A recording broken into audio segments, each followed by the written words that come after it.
네, 여러분 안녕하세요. 같이 말씀 함기 히즈스토리 큐티 나눔 시간입니다. 오늘 말씀은 사무엘하 17장 14절에서 18장 8절까지의 말씀입니다. 오늘 말씀 속에서는 다윗이 이제 군대를 정비해서 반란을 일으킨 아들 압살롬과 전쟁을 시작하는 내용이 말씀 가운데 담겨 있습니다.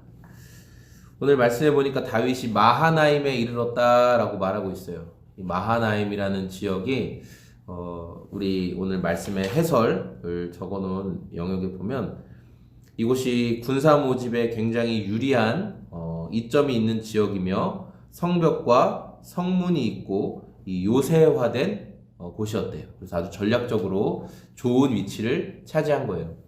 전쟁에서 좋은 그 위치를 점령하는 거. 그래서 그 고지, 하나의 그 고지를 점령하기 위해서 그 엄청난 희생을 치르더라도 그 고지를 점령하기 위해 싸우잖아요. 그런 것처럼 지금 이 마하나임에 진쳤다는 것 자체가 다윗에게 굉장히 유리한 상황이라는 거죠. 그런데 다윗이 마하나임에 진칠 수 있었던 이유는, 이렇게 하나님께서 다윗에게 기회를 주셨기 때문에, 그래서 그 후세가 했던 그 계략을 압살롬이 듣고 그래 그거 좋은 생각이다 라고 해서 다윗이 마하나임에 진칠 수 있도록 사실은 이제 시간을 벌어주게 된 거죠. 아히도벨의 계략대로 했으면 다윗이 마하나임에 진도 못 치고 끝났을 텐데, 이 하나님의 섭리 가운데 이 후세의 작전, 그리고 다윗이 후세를 거기에 남겨두잖아요. 압살롬 곁에. 그래서 이 일이 이제 큰 도움이 되죠. 그 일 이후에 이제 이렇게 전쟁을 준비하는데 하나님이 도움의 손길들을 거기서도 또 예비해 주시는 것을 발견하게 돼요. 보니까 그 다윗을 도와주는 사람들이 나타나는데, 암몬 족속에게 속한 라빠 사람 나하스의 아들 소비와 로데발 사람 암미엘의 아들 마길과 로길림 길르앗 사람 바르실레가 27절에, 그래서 이 세 사람이 나와가지고 침상과 대야와 질그릇과 밀과 보리와 밀가루와 볶음국수 같은 먹을 것과 막 여러 치즈 이런 것들을 줘요. 그리고 침상과 대야와 질그릇 이런 거는 우리가 진짜 침대를 가져왔다는 의미보다 이렇게 담요처럼 추위에서 추위를 피할 수 있고 덮고 잘 수 있고 하는 이런 것들을 다 준비해서 온 거예요. 대야, 질그릇, 음식을 끓여 먹을 수 있고 불을 피울 수 있는 이런 솥 같은 것들을 다 가지고 온 거죠. 그러니까 지금 전쟁을 준비하고 있고 한데 이렇게 지원해 줄 수 있는 지원 물자가, 군수품 지원 물자가 도착한 것은 굉장한 그 격려가 되는 거죠. 다윗과 함께하는 사람들에게는.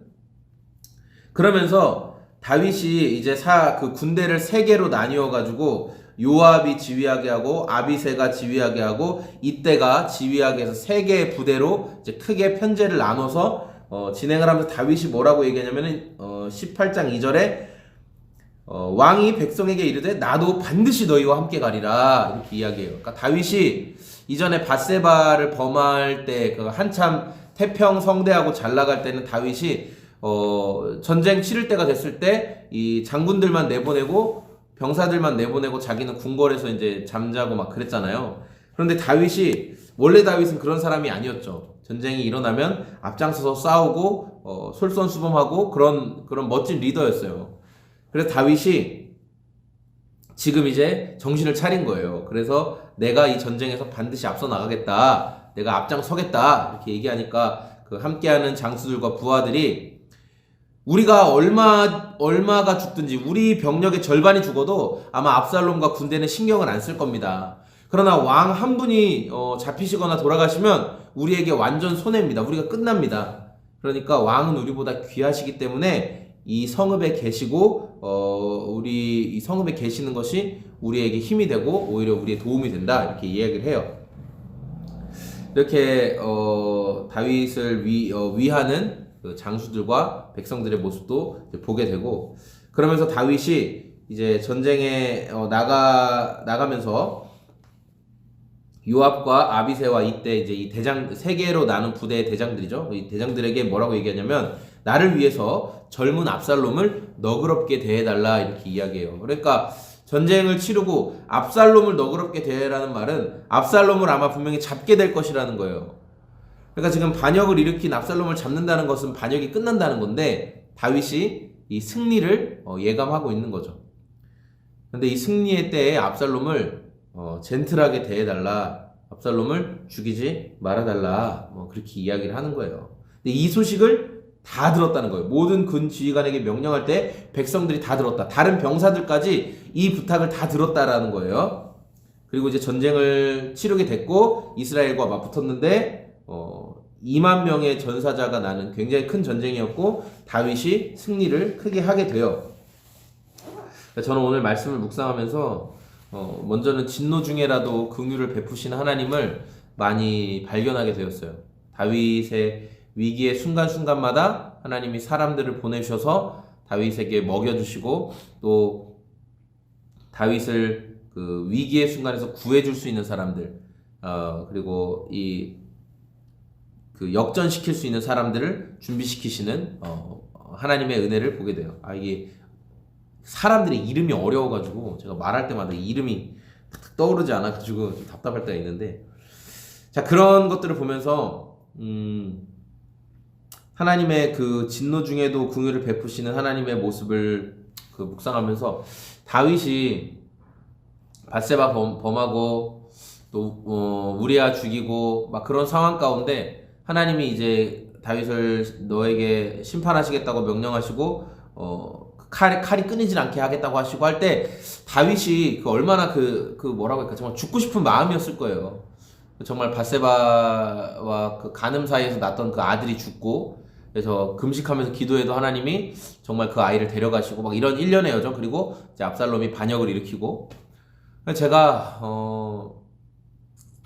또 어제 이렇게 그 한 연예인의 그 죽음 소식도 있고, 짧은 기사로 보니까 굉장히 그 피부 질환으로 인해서 너무너무 힘들었다고 하더라고요. 저도 그런 그 무슨 아토피 관련된 그런 영상들 보니까 정말 너무너무 괴로워서 자기 피부 같지도 않고 근데 너무 괴롭게 하고, 그래서 정말 그 부위를 잘라내고 싶은, 너무 심하면 정말 차라리 죽고 싶은 그런 마음이 드는, 막 긁고 나면 그 각질이 막 그 수북하게 쌓이는 자기의 모습을 볼 때 너무 괴물 같고 힘들고 한다, 그런 이제 이야기들을 보면서 참 그런 것 같아요. 진짜 얼마나 괴롭고 힘들었을까라는 생각을 하게 됐어요. 우리가 그렇잖아요, 여러분. 몸이 아프거나 어디 그냥 부러져서 며칠 지나면 좋아지고 그런 게 아니라 막 흔히 막 두통 막 이런 것도, 막 그 허리의 통증 막 이런 것도,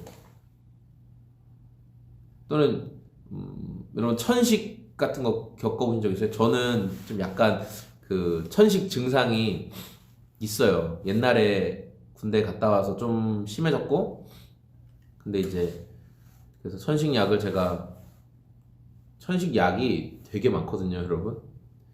검사를 받고, 대학병원에서 검사를 받고 천식이라는 진단을 받고 되게 많아요. 천식약이 진짜 막 한 봉다리 이만큼 되는 걸 받았는데, 막 뿌리는 것도 기관지 확장제까지. 근데 그냥 기도, 어느 순간 먹다가 제가 기도하면서 하나님, 제가 이거 더 이상 안 먹고 싶습니다, 그렇게 해가지고 지금까지 그냥 약 없이 그냥 일상생활 잘 진행하고 있는데, 가끔 너무 이렇게 날이 춥고 그런데 무리하게 달리기를 뛰거나 무리하게 막 이렇게 유산소 운동, 막 이렇게 호흡이 좀 가빠지면은 이제 숨 쉴 때 이제 그 쌕쌕 소리가 나요. 씩씩 하는 그 소리가 나긴 나요. 근데 이제 이 천식이 무서운 게 호흡이 안 되고, 호흡이 제대로 안 들어오고, 그리고 죽을 것 같고, 그 다음에 기침이 막 끊이질 않고 막 이제 그런 거잖아요. 숨이 제대로 안 쉬어지니까 막 여기가 막 이상하거든요. 계속 간지럽고 막 숨이 안 쉬어져요. 기침해도 뚫리는 것도 아니고. 근데 그런 걸 굉장히 심하게 겪으면 사람이 진짜 정말 죽고 싶다, 이제 그런 생각 하겠죠. 이제 육체의 질병도 그렇지만 우리 안에 닥쳐오는 시련들도 너무 거세게 막 밀려올 때 죽고 싶다, 그런 생각이 들 거예요. 다윗의 입장에서 그때 하나님의 심판이 막 진행되면서 걷잡을 수 없는 심판이 막 밀려오잖아요. 압살롬이 했던 짓은 너무너무 악하고 너무 자신을 욕보이는 거였잖아요.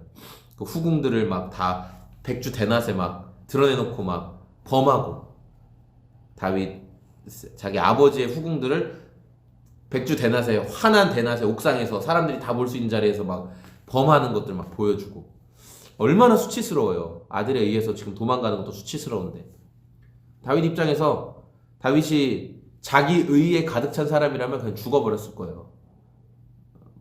내가 여기서 죽어버리고 말지. 그런데 그 일련의 과정들을 하나님의 심판으로 받아들이고, 그리고 하나님이 징계하신 이유는 죽이려고 징계하시는 게 아니라, 징계하시는 이유는 징계 이후에 그를 돌이키게 하시기 위해서, 그러니까 온전케 하시기 위해서 하나님이 이 징계를 주시는 것이다라고 인정했기 때문에 죽지 않고 징계를 오롯이 받아들였어요. 그래서 징계를 오롯이 받아들이는 과정 가운데 하나님의 선한 손길이 그를 돌보고 계시고, 이게 긍휼을 베푸셨고 그를 살려주셨고 했던 여러 가지 은혜들을 경험하면서 다윗이 계속적으로 온전해지는, 그래서 이전처럼 병사들만 전쟁터에 내보내고 자기는 도망가 있고 자기는 쉬고 있고 그렇게 하지 않았다는 거예요. 변화되는 다윗의 모습을 이제 보여주고 있죠. 후에는 다윗이 밧세바 사건 이후에 그 다윗이 많이 늙었을 때 그 신하들이 우리 왕의 몸이 차가우니까 굉장히 아름다운 여인을 뽑아가지고 그 여인을 다윗의 침소 안에 넣어주거든요. 그래서 왕이 좀 끌어안고 자고 막 이렇게 하라고 넣어줘요. 여인을 그렇게 하는데도 불구하고 다윗이 그 여인과 동침하고 그렇게 안 해요. 그러니까 하나님의 징계를 제대로 받고 제대로 이제 마음이 변화된 것을 볼 수 있어요. 그래서 이런 너무 괴롭고 힘든 상황, 우리 몸의 연약함일 수도 있고, 그리고 문제가 너무 큰 문제가 나에게 밀려올 수도 있어요. 근데 이런 상황 가운데 우리가 죽지 않아야 할 이유에 대해서, 죽지 않아야 될 이유에 대해서, 죽지 않고 살아야 될 이유에 대해서, 무엇이 있으면 죽지 않고 살 수 있을까? 하나님의 그 큰 은혜, 큰 붙들어 주심을 이것이 끝이 아니고 이 이후에 또 하나님을 기대할 수 있는 마음을 가지면 우리가 죽지 않을 수 있겠구나. 근데 그 소망이 끊어지면 죽는 것 같아요. 사도 바울도 여러 가지 가운데 정말 살 소망도 끊어지고, 그냥 사형 선고를 받은 자처럼 하나님이 나에게 사형 선고를 내리셨구나 라고 그렇게 생각하는 과정 가운데도 그가 살 소망을 완전히 버리지 않았던 것은 먼저는 예수님을 만났기 때문이죠. 정말 모든 복의 근원 되시고 자기가 그동안 정통으로 공부했던 구약 성경을 꿰뚫어 주시는 예수 그리스도를 경험했기 때문에 그가 자기 생명을 포기하지 않았던 거고, 그리고 그런 주님을 신뢰하고 나아가는 과정 속에서 순교로 영광을 돌리게 된 거고, 스스로 자기 목숨을 버리는 것이 아니라 순교로 주님께 영광을 돌리게 된 것이고, 그래서 우리 또한 이렇게 삶의 자리에서 우리가 그런 건 이제 삶의 순교, 뭐 백색 순교 뭐 그런 식으로 이야기를 하곤 하는데, 너무 힘들고 너무 괴롭고 다 살 소망이 끊어질 것 같은 그런 시기. 또 여러분 가을은 또 좀 더 그렇고, 또 이 11월이 그 막 유명인들의 그런 아마 그래서 11월이 굉장히 그런 무서운 뭐 그런 11월로 아마 소문이 있잖아요. 네. 왜냐면 저도 그 자전거 타고 다니고 있는데 이 10월과 11월 그 하루 이틀 차이인데, 비 오고 나서 이번 주일에 이제 비 오고 나서 딱 11월 1일이죠. 단풍들이 정말 많이 떨어지고 진짜 아름다웠는데, 그 비 올 때까지만 해도 아름다웠는데 비 오고 나서 오늘 굉장히 또 추웠고, 어제는 좀 따뜻했는데 오늘 춥고, 떨어진 단풍들이 이제 말라가지고 막 보기 안 예쁘게 울긋불긋하게 쫙 그 카펫처럼 깔려있는 게 아니라 이제 말라서 막 비틀어져서 바스락거리게 돼버린 그런 쓸쓸한 풍경들이 쫙 연출되고 있어요. 그걸 볼 때 우리 삶에 아, 내 삶의 모습이 저렇게 쓸쓸하고 다 바닥에 나뒹구는 저 낙엽 같고 바스락거리는, 밟으면 바스락대고 아무 그 안에 수분과 생명력도 남아있지 않은 것 같은 그런 바스락거리는 인생처럼 느껴지는, 그럴 때 삶의 어려움이 몰려오면 아, 그냥 여기서 인생 끝내고 싶다. 아, 여기서 내 인생 이제 그만하고 싶다. 근데 여러분, 중요한 거는 거기서 끝낸다고 해서 끝이 안 나요. 내가 자살하면, 그러니까 내가 스스로 목숨을 끊으면 그게 끝이냐? 아니요. 시작이에요, 이제. 영원한 심판의 시작이에요. 그러니까 절대 속지 말아야 하는 것은 스스로 삶을 끝내면 끝이 아니라는 거예요. 그건 거짓말이에요.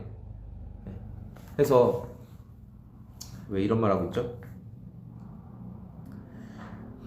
우리가 진노를 경험하고 하나님의 어떤 그런 심판의 진노를 경험하고 정말 다 끝내고 싶을 때가 있지만, 그러나 그런 때라도 우리가 이 말씀을 묵상하며 다윗의 모습을 보면서 그가 스스로 생명을 포기하지 않고 어쨌든 하나님의 심판임을 인정하며 나아갈 때 하나님이 회복시키는 그 과정이라는 것을 기억했으면 좋겠고, 이 가을에 정말 그런 마음이 들 수 있는 가을에, 너무 어렵잖아요. 우리 삶이 좀 어려워요, 여러분.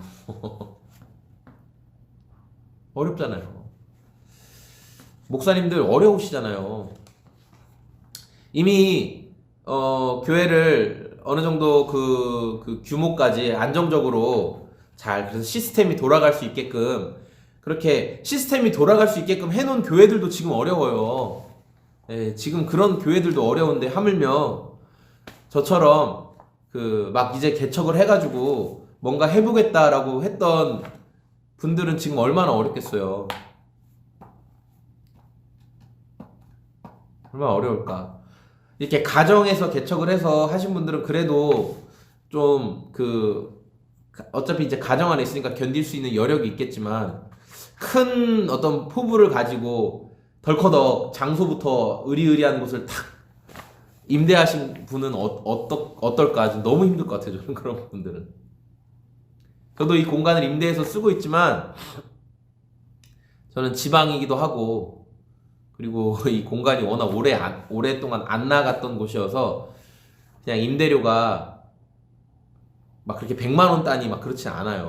그렇지 않은데 보통 조금 수도권만 돼도 상가에 뭐 하나 임대하려면 100만 원 기본 우습게 나가잖아요.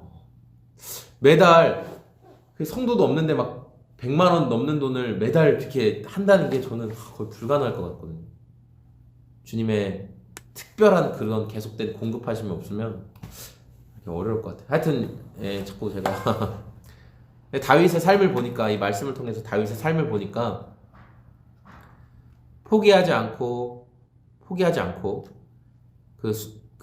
자기를 별 볼 일 없는 목동이었던 자기를 왕 삼아 주신 하나님을 다시금 묵상하고 다시금 바라보고, 지금 자기 삶의 문제와 삶의 어려움에 집중하는 게 아니라 그 하나님이 나에게 징계하시는 거야. 이 징계는 나를 온전하게 하시기 위해서 주시는 거야. 내가 이 징계를 통해서 주의 말씀과 주의 율례를 내가 지키게 되었다는 다윗의 고백이 시편 119편에 나오잖아요. 내가 고난을 통하여서 주님의 말씀과 율례를 더 지키게 되었습니다. 그런 다윗을 통해 회복시키시는 주님을 기대하게 되었습니다. 여러분, 참 우리 마음이 힘들 수 있는 계절이에요. 참 우리 마음이 이 자연의 흐름에 따라서 울적해지고 괴로워질 수 있는 계절이에요. 그냥 아무 무심하게 흘러가는 저 하늘을 저는 자주 보고 있는데 우리 마음이 쓸쓸해지고 공허해질 수 있는 계절입니다. 그러나 이 계절에 여러분, 쓸쓸함과 외로움과 허탄함과 이런 것을 묵상하는 게 아니라 우리를 징계하심으로 온전하게 하시는 그 주님을 더 묵상할 수 있는 저와 여러분의 삶이 다 되었으면 좋겠습니다. 네, 여러분 감사합니다. 저는 소금 제작소의 공장장이었고요. 오늘도 그렇게 주님과 기쁜 하루 보내시기를 소망합니다. 고맙습니다. 안녕히 계세요.